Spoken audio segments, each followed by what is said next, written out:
बिस्मिल्लाहिर्रहमानिर्रहीम। अस्सलामुअलैकुम। उम्मेykhansa के साथ कैसी हैं सब प्यारी बहनें और कैसे हैं आप सब।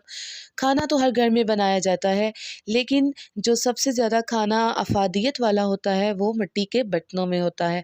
तो मिट्टी के बर्तनों में ख़ास अफादियत हासिल करने के लिए जब हम न्यू बर्तन बाय करते हैं मिट्टी के, तो अक्सर लोग परेशान हो जाते हैं कि इनका यूज़ कैसे करें कि ये क्रैक ना हो। चलें उसकी ट्रिक और टिप मैं आपको अभी बताती हूँ। अगर आपने नया जो मिट्टी का बर्तन है वो आपने बाय किया है, तो सबसे पहले उसमें दूध बॉयल करें। इसका फ़ायदा ये होगा कि ना तो आपकी जो मिट्टी की हांडी है वो कभी क्रैक होगी, ना ही उसमें से दूध या खाना जो है या पानी लीकेज करेगा। सारी रात उसको मिट्टी के बर्तन को या मिट्टी की हांडी को या मिट्टी की कढ़ाई को, कोई भी मिट्टी का बर्तन जो आपने नया ख़रीदा है, उसको आपको सारी रात पानी में भिगो के रखने की ज़रूरत बिल्कुल भी नहीं है। जिस सिर्फ आपने इतना करना है कि उसमें सबसे पहले आपने जो है फर्स्ट टाइम जो कुक है वो उसमें दूध बॉयल करना है।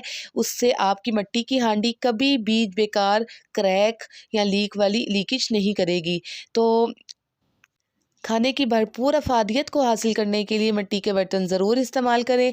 मुझे उम्मीद है मेरी टिप आपको पसंद आई होगी। उम्मेykhansa की ऐसी और भी बहुत सी वीडियो हासिल करने के लिए सब्सक्रिप्शन का बटन लाजमी प्रेस कीजिए, बेल आइकन को प्रेस कीजिए ताकि मेरी वीडियो सबसे पहले आपको मिले।